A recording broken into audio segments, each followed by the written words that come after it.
Welcome back to another solo to master video. Today I'm going to be going over a game which actually was really good, just abusing the aggressive lobbies and playing rotations to their strength and really just going with the plan that has been helping me the most in this season where everyone's very aggressive. So my first idea was I wanted to drop on the edge of zone here and just loot up Crypto's POI, the town takeover, but what we ended up doing was actually I called to my team that no, we don't want to drop right on that, we're going to take the RNG. Instead, we're going to land fast and we're going to go pick up a little bit of loot, just enough that we can fight with it and then go for the third party, which is what I like to call a smart third party. Obviously, I would kind of want to like not show the beginning, but I think that's a vital part of why this game succeeded.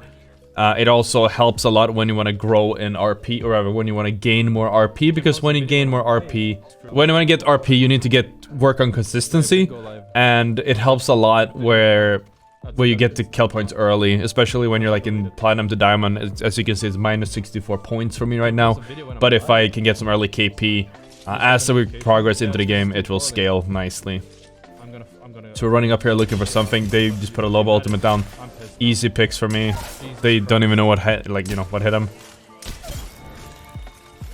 So that's pretty damn dope. We're moving up.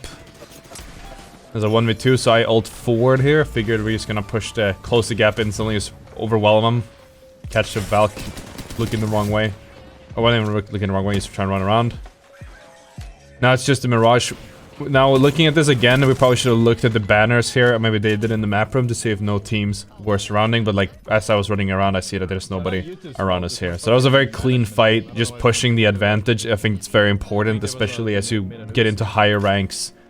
You need to... It's good to push generally and be unaggressive, but there's no point in pushing and being aggressive if you don't have an opening or an advantage to actually abuse. So I think these two guys, or one of them was actually a fan, funnily enough. So we ended up going here and scanning the beacon because we realized that this looks like a repulsor ending. I'm looting a little bit, but there's not really any point in pushing anything. All of the teams on the map are going to be rotating straight into us. If we walk out and try to meet them, we're probably going to be met by any other team who's rotating in the mid game as well. So, instead we just keep chilling here, having a good time. I spoiled a little bit there, there's a fight in a few seconds. I get scanned. And I'm just kind of like looking around. We know that there's nobody else in Repulsor yet. So, assuming we get a quick kill on these guys, it's going to be super free. Or rather, yeah, if we get an opening, it's going to be a super free push because nobody's around us. All of them just walked into this little box. And it's very hard to defend this house if you get sieged properly. That was not a very good right drill, I don't want to talk about it. So we say that they have blue armor. I already shot one instead of that blue armor. We don't have that much damage, and we don't want to like overcommit. But now my teammate got a big beam on the Bangalore. I move up here, and I'm gonna throw my ult because, as you know, the ultimate breaks doors. It will hit them inside and stun them. This guy's low. He's burning from my right drill, so he has to have maybe 1 health. And even better, we get a knock off of that, which is humongous. It's never happened to me before. Now I don't want to talk about these PK shots. At least I got a good damage on the last guy. I shouldn't have gotten knocked here. But it's still very good. We have the hot swaps right here. The fight was isolated and over in, what, 10 seconds? Extremely fast, decisive. And as easy as that. Then I'm taking a little bit of a high ground here just to heal up. Making sure that nobody comes in. If they do, we can combat it. Seer probably should have looked around with his passive and been a little bit more vocal with it. But, all in all, that was a very good clean fight. We then just, we take what we wanted and we just run back up. Now, the doors are blown off here, so I can't really figure out how I want to get up. And Pathfinder just decides that, okay, I'm gonna put a zipline here. That wasn't his intention, but I'm taking that. And getting up on high ground with it. So that was pretty solid. It worked out in my favor. He gets another scan, which is smart. We kind of know it's repulsor, the way it's pulling. It's down to memorization at this point to know where it pulls, but it's a very important factor. I literally stress everyone about this. Make sure to open a map. Make sure to think, how's this one gonna pull? What's gonna be a good spot 10 minutes from now? You have to have that level of I think the word is precognition to know where to go. Now, chat told me I forgot my purple down here. That's why I went back. Otherwise, I would have just left it. That's on me. But overall, yeah. And then might as well check the loot a little bit. My loot looks solid. My inventory, maybe a little bit too much shotgun ammo. Looking at it again, but I figured that was fine. Probably could have swapped the R9 for a free one with a free X. But it's fine. Somebody's walking back. Nobody has stealth. That's the thing. This is why I think playing early is generally good. It just introduces, but it introduces the risk of you getting third-partied if a team plays very aggro on you. But if you can get early position, you usually... People rotate very slowly, even in Master, Predator, Diamond lobby is the same thing. And all of these lobbies rotate the exact same way. And usually play on edge. Honestly, most of the teams, if not 9 out of 10 teams, will be playing edge for most of the game. Even in late game, they will playing on the very edge. So it's in your best interest to get out of the rat race. Like, you will get so much farther if you just get out of the rat race. And instead of trying to fight everyone else on edge, which is going to be an 8-party, just look at the map and think, where's the zone going to go? Yes, we're going to have this as a backdrop. Me trying to figure out a way to get up here while I'm talking about the rat race. Because that's a very good visual tab. And that's me going for an end game instead.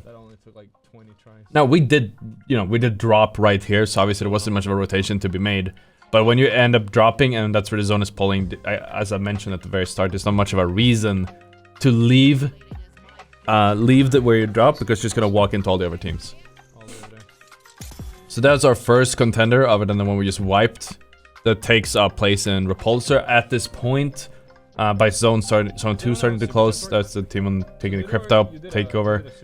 At this point, we can't play aggressive anymore, because people are going to be rotating. If you want to see even earlier rotations from every single team, you'd have to look in competitive. I think the timers at the moment in the meta is you lose for 1.5 minutes, or until 1.5 minutes is left, and then you start rotating. So that's even faster. You can't fight the first team you see in earlier zone.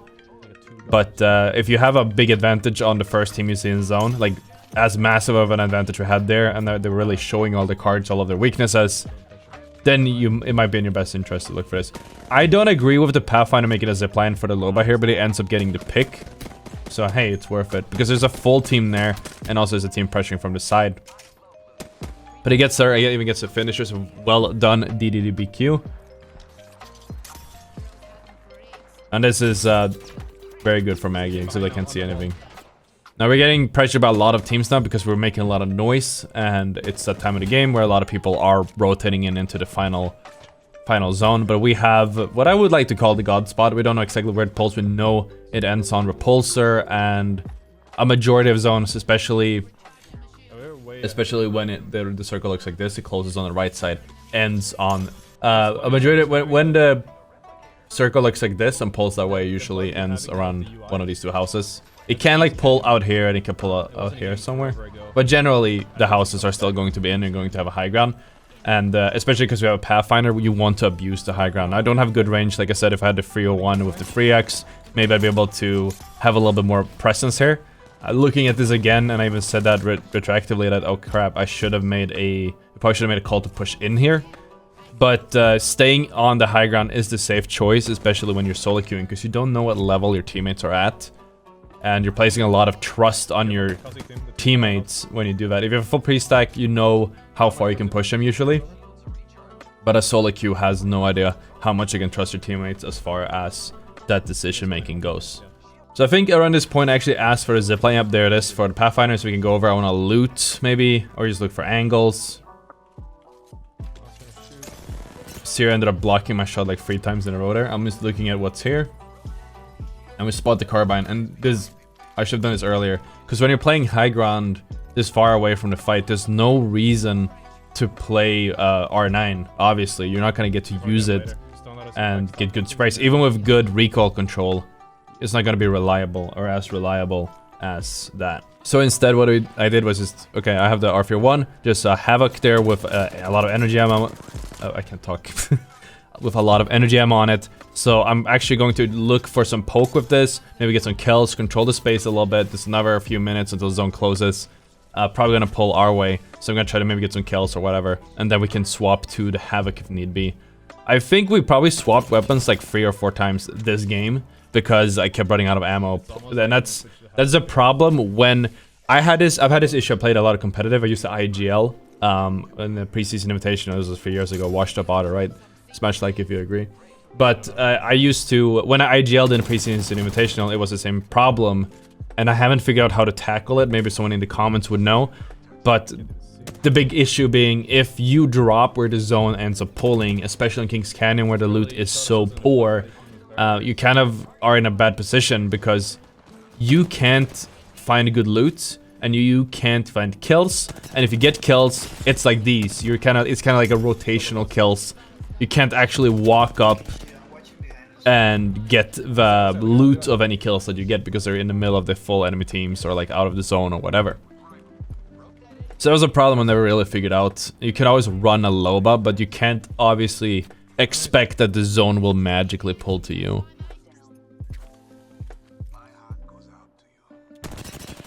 So these are pretty solid beams. I mean, it could be a little bit better, obviously, but we're getting a little bit of damage in. Always exposed from the back here, so we can't really like commit as much as I would like. Very good right roll. I think we did 60 damage with the really chunky one. If it wasn't for all the pressure in the back, we probably could have looked for a little more like aggressive angles. I don't want to talk about it. But yeah, anyways, I switched to Havoc now because that was my last light ammo. Yeah, looking at this again, we had a minute too. There wasn't really any team like too far away. But it's too risky, right? Like I think controlling high ground here is like an almost guaranteed win. And going for the low ground to clean out one team and get a little bit of loot, you know, any ambitious team could just end up pushing up behind you and taking it. This team, while having a good position, might end up just going back and taking it. I mean, they already did it once, right? We left that one house, and the second we did, they took the high ground from us. So you have to watch out for that. You can't just give up your position freely. Or at the very least, if you do give it up, you need to expect that it's going to be gone, so you need a plan B if you do so. Yeah, because we're just kind of waiting right now for the zone to close, so there wasn't really much to see. Just kind of looking around, constantly looking around, getting an idea. That was such a good beam, by the way. And I'm going to zip line up, and I'm going to try to get, you know, make something happen from that damage.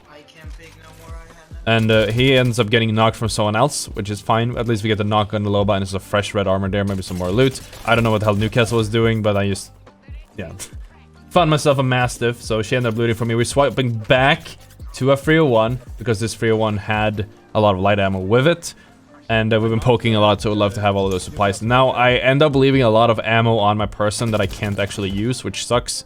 Because I can't, you know, I'd rather actually carry like all of those stacks of ammo from Loba, but I didn't really have time to make any decisions when it came to looting when I was getting shot at by at least one team, probably two teams. Look at that, what was that, 4 stacks that dropped on the ground of shotgun, of energy. I don't really need that. You could argue I could run like a scout here as well, but it's going to be a mid-range fight, and I'd rather have like a 301 than a scout when we get closer to the end game. There's a whole team on the high ground over there that's gonna block us until zone closes. So around this time, I'm actually calming to my team what the plan is here. So the plan is generally, when zone closes, there's 2 high grounds that are like Omega God spots. There's our high ground on the roof, and there's their high ground on their roof. And we already have the roof. So that means that if we hold the roof, all 3 of us stand on the roof.